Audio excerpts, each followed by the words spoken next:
Good morning, everybody. Welcome to another Sunday Q&A.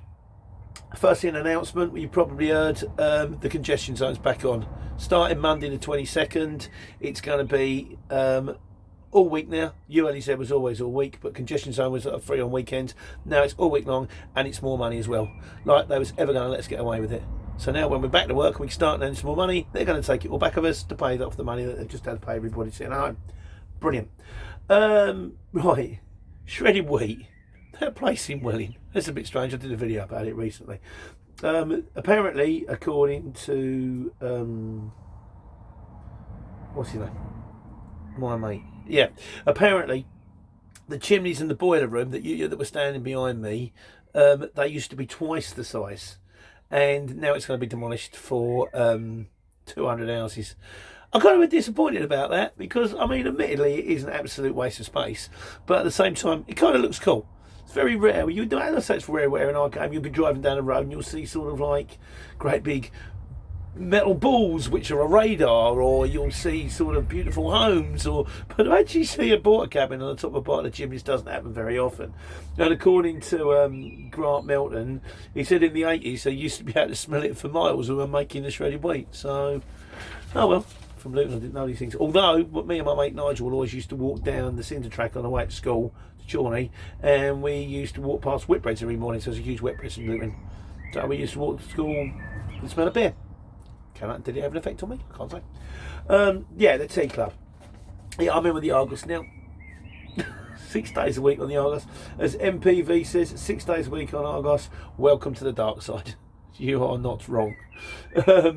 Hot Wheels has said he was working it. He said it was clicky at first, but he said by the end of it they actually asked him to go full time. I think they wouldn't want me to go full time, in fairness, but I don't want to do it. I'll do it for as long as I have to, and then when everything goes back to normal, I want to go back to normal. Mr. 1992 says he's on week 8 of Argos. No day off and doing the PMs. He doesn't know which day of the week it is. Mate, I don't know which way it's up. It's kind of, it does floor you a little bit, but hey, you know, I've got theoretically I've got tomorrow. No, I've got another week.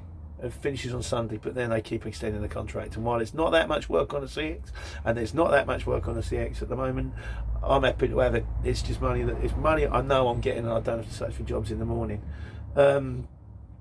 Jamie Chill says, Jamie O'Neill, sorry, has been doing 7 days a week on the Argos for the last 30 days. It's like a marathon, this, isn't it? It's kind of like last man standing. And Andrew Fry says, regarding that video I did about the tea club, he says, I hope I'm drinking tea at social distances because you can be a super spreader doing the multi-drop. Yeah, I'm not actually drinking tea. I've never actually had a cup of tea there. That was just kind of a metaphor. As you're in the club, people get to know your name. We do social distance when they're doing the picking. Normally I get there, they've done all the picking for me. And as for dropping off on the doorsteps, I'm gone before they open the door. I've dumped the parcel, knock on the door, I'm back in the van looking for my next job. Call it social distancing, call it getting the job done quickly. Call it what you like, but I ain't spreading. I don't even see half the punters. Right, what else we got? Right, this thing about the O licence. I've still got a bee in my bonnet about the O licence. Still not sure where we're going with this one. If I do go for it and I'll mess it up royally and decide it's not good, at least you'll get to hear all about it, and so you can learn from my soppy mistakes. As Terry Nicholson says, he says he's run road haulage for 28 years. He said the O licence is a minefield of compliance. He also, we went on to say, he said they basically set up with the principle that you're all crooks and that you're going to run overloaded vehicles, so that they just do everything they possibly can to stop you doing it. Presumably, like, only the most diligent will survive. Well, I don't know about that, because I had an O licence back in the day. I wasn't a crook. I used to drive a van to market and back. But we'll just have to wait and see. He also read my book, and he was very kind. Thank you very much, my friend. Your comments are very much appreciated. Right, James Rowan, he said he's putting one of his office staff through the transport manager's course, the CPC type thing. It isn't easy. I've heard this as well. I think the pass rate is something like this. It's not cheap, and the pass rate is 17%. But to me, it's kind of like running the Grand National. I can see 40 hurdles in front of me at the moment. I've jumped over number 1. I've had a look. You register on a website, and I've had a look at it. But eventually, if you know, I've always said, if you hit your head against a brick wall for long enough, eventually it will fall down, and it's the journey of a million miles. So we'll still wait and see. I still don't know. I ain't had time to do anything about it at the moment anyway. Too phased by Argos. Oh, and on the subject of the ministry, Tiffy So Cornwall says, have you ever been stopped by a Vosa? Actually, yes. They don't tend to focus so much on vans under 3.5 tons. Although, having said that, I know a couple of traders that have been stopped in the Blackwall Tunnel for potentially overloading and stuff like that. I was stopped going up to Manchester when I drove a truck, and I had a brake light out. Didn't know I had a brake light out, so they pulled me over. And fortunately, it was in the summer. It was mid springtime or something like that. And it was like 2 minutes to 7, and they won't let you go until it's daylight. But it was daylight at 2 minutes past 7. But they did go all the way around the van, and they said you've got an oil leak, which basically said you have to get your van reserviced and re-MOT'd within the next 5 days, or you can't drive it. So I really didn't need that, because it had like plenty of time left on the till it needed an MOT and stuff like that, and I had to spend a lot of money doing an MOT that it didn't actually need. But that's what I had to do. So yeah, it does happen. They're nice enough people. They're just, well, I'd say they're nice enough people. They're traffic policemen. That's their job. That's what they do. So you can hate the traffic wardens if you like, but if there weren't no traffic wardens, everybody would park everywhere all of the time. So I don't think it's personal. I think it's just a job, So guy was okay.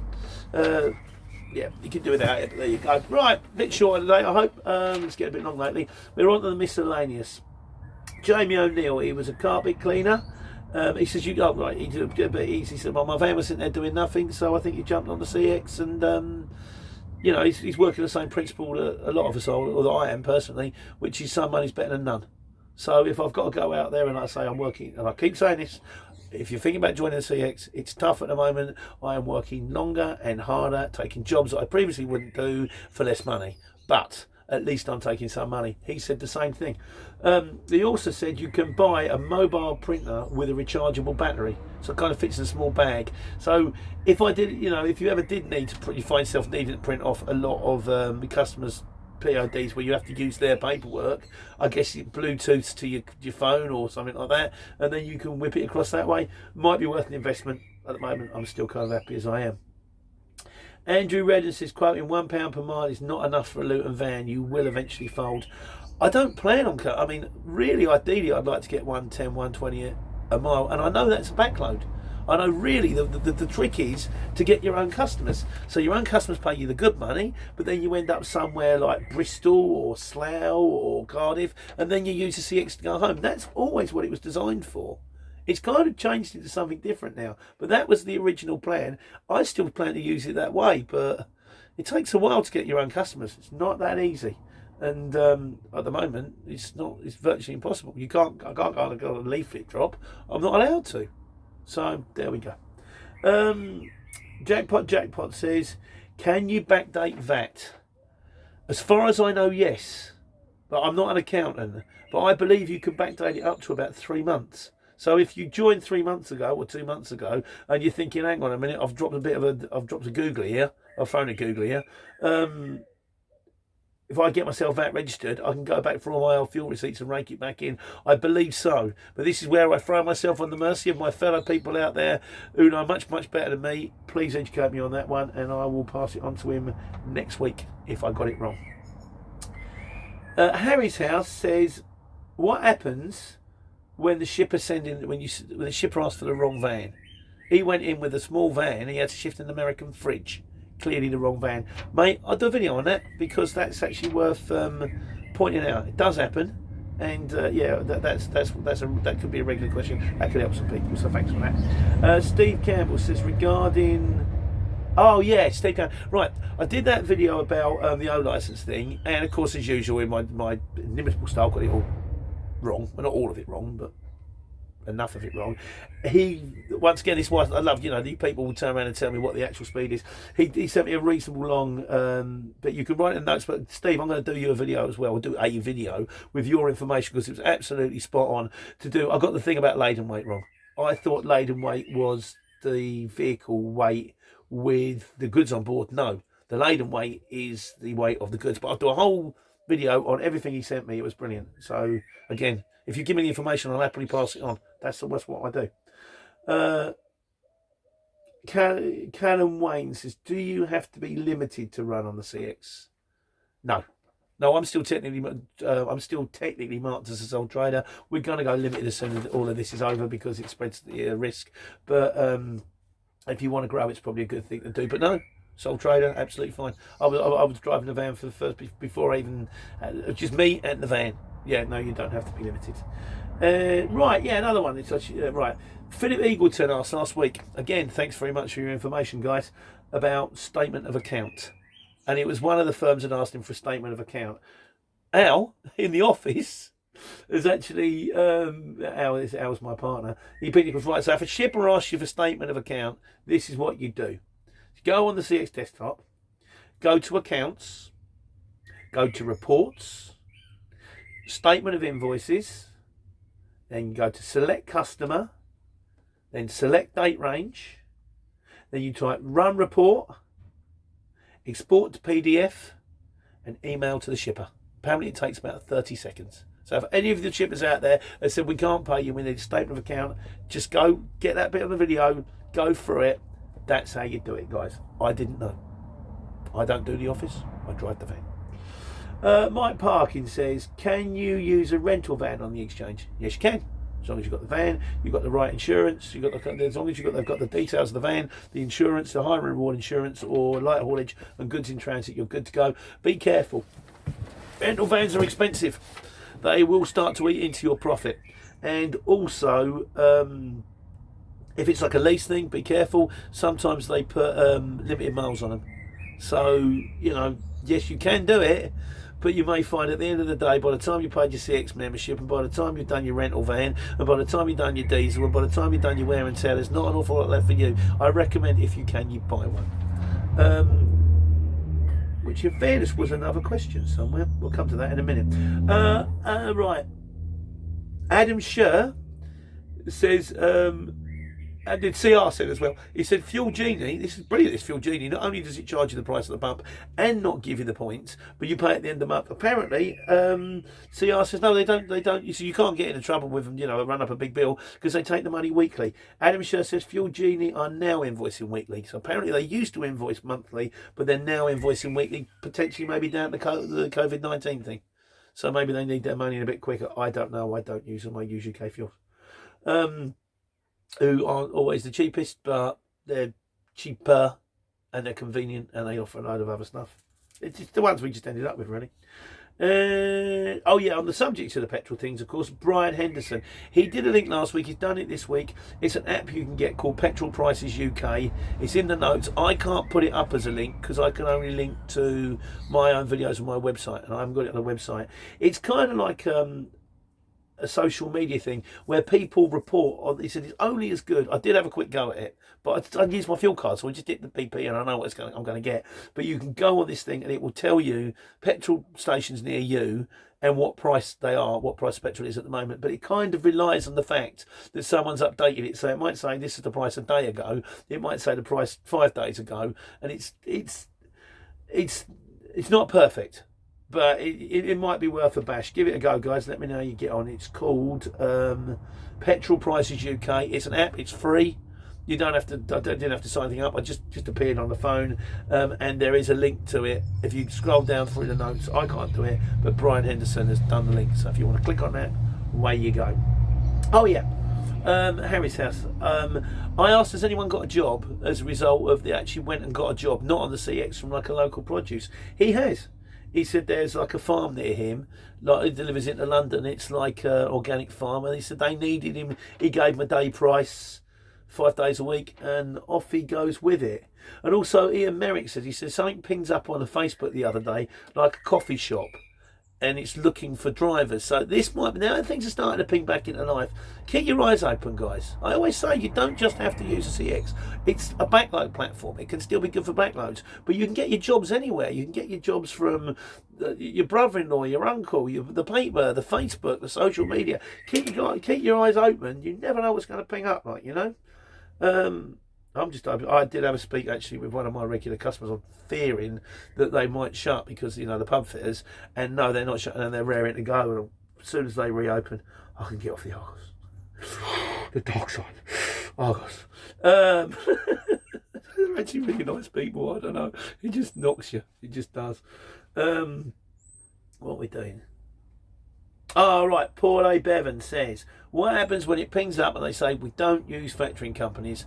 I'll do a video about this. It's a salient point. Once again, it doesn't warrant a video. There's a reason. There's also ways round it. I'll stick it in a video for you, mate. It might take a little while coming back because I'm backdating them now, but I'm getting it. Also, oh, but he said he's been busy. He made a point. I mean, we're all going on about. I mean, I'm finding it tough, but he said I've been busy. You know, I suppose there's always the odd one, isn't there? He said I haven't cut my prices, and he makes a good point, which someone else said. They backed it up, and he went, if anything, they should be paying us more money because we're doing exactly the same jobs as we always did, but now we're at risk.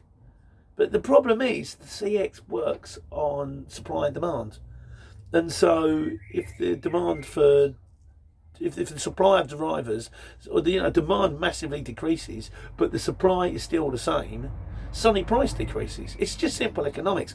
All we hope, and as Danny Boy says, at the moment it's a shipper's paradise. But when it gets back to normal, let's hope it's a driver's paradise. I hope for that. When suddenly everything needs to be shipped, there's only a finite amount of drivers. Suddenly, I won't be saying £1.10, £1.20 a mile on my Luton. It's £1.50. And if you don't want it, don't worry, mate, because there's a job just picked up straight after you, and they'll do it. And presumably, they'll have to pay, because it is kind of frustrating. The fear is, well, not the fear, but I'm kind of aware of the fact that I think it was something that came up on the forum that a job was paying a lot of money, but the driver got it for, they got the driver for next to nothing. But as the shipper pointed out, and I'm not attributing blame to anyone here, as the shipper pointed out, that's what the driver asked. If you can get a job, if you're getting paid £500 for a guy to do the job, it gives you £500, and someone else turns up and they say, I can do it for £100, and you know them and you trust them and you know it's going to be all right, you're not going to say no. You're not going to say, no, I tell you what, I'm going to give you £300 because you might. But that's not the way business works, really, I don't think. But we'll see. I mean, like I say, we haven't been shipping hardly anything, and I'm on the Argos. Don't mention that. So we'll just have to wait and see what happens when the whole thing's all over, which hopefully will happen soon, because it looks like things are starting to open and things are getting back to normal, and the death rate's gone down now, which is like, fingers crossed, we're actually through the worst of it, and just have to wait and see. It's been a very strange time. It's still a strange time. So in conclusion, Danny Boy, I still owe you a video, mate. I'll bang it out for next week. That was on something else. Was that right? Oh, yeah, Robert Michael. Oh, this is not. No, this is the other thing. Robert Michael said, how do you get a van and insurance? Well, insurance isn't really my thing, but I can give you ideas of what I would say if you were going to buy a van. That would be worth doing. Another video there. Ian Merrick. Yeah, this is in conclusion. This is a bit of a sobering. He's delivering a controlled drug for end of life care. Now, as far as I understand, I mean, that is definitely a necessary key worker. As far as I understand, that's not like a euthanasia thing, because euthanasia is illegal in this country. So that must be sort of pain relief, like a morphine or something like that, I assume, so that some of the people, also maybe some of the victims, and some people just for other things, and not in pain in their final days type thing. And that is a kind of sobering thought, as we can all sit here and complain about how things are not really working out so well for us now. It's a bit quiet, and there's some people out there that are on their last legs, so makes you think, doesn't it? So Tony Page got back to me. He lives in Borough, and he let me know that Fatso's is still there. Pleased to hear it. If I ever go back, I shall go and get my potato wedges. And the Star and Garter is apparently now not the Star and Garter, it's now called the Star, and it's owned by the Poly. And the Poly's now a university. It'll always be a Poly to me. That's it. That's it for today's Sunday Q&A. A little bit shorter, not so painful. Hope you're all well. I'll bang some more videos out, answer a few more questions, and in the meantime, take care, take money.